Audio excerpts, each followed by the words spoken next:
Prepping and survival story, all about flour. Didn't, didn't.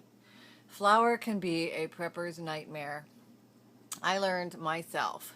I bought 25 large bags of flour from Sam's Club.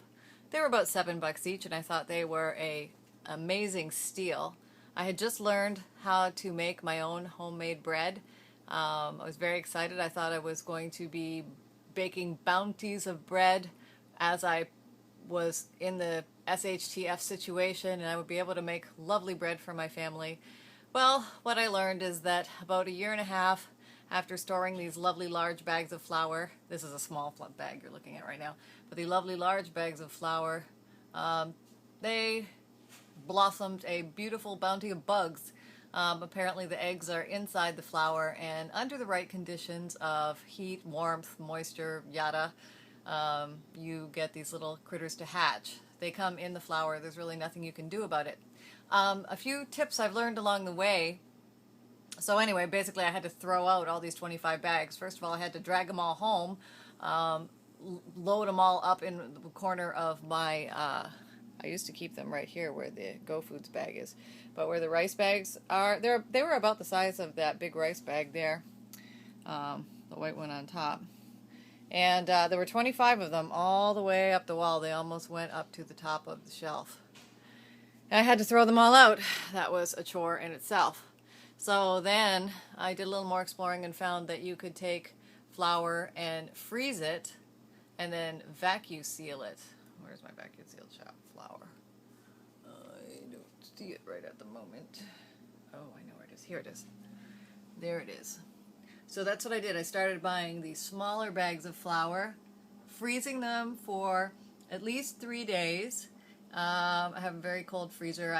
With a temperature dial, I can get it down to -5. I think no, I can get it down to -10.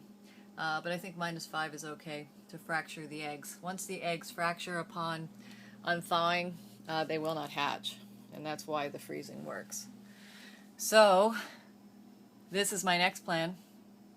Unthawing it, taking it out of the freezer and then using the vacuum seal bags to seal it up.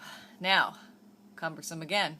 If I get a tiny hole in any one of these vacuum seal bags, that breaks the seal and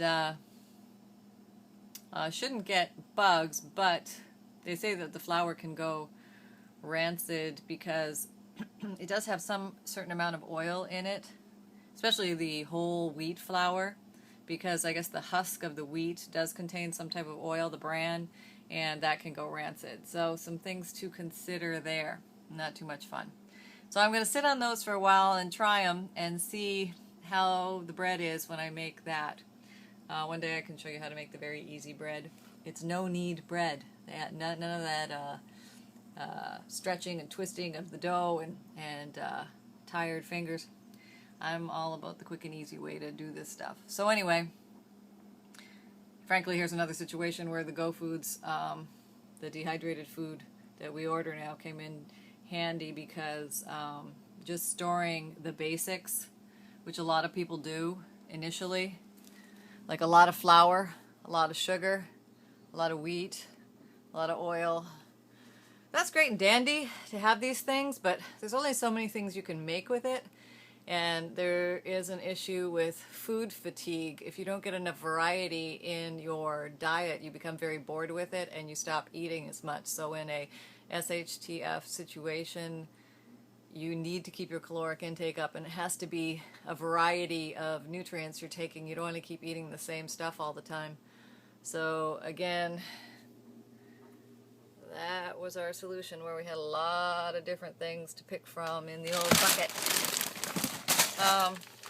Actually today we had white cheddar cheese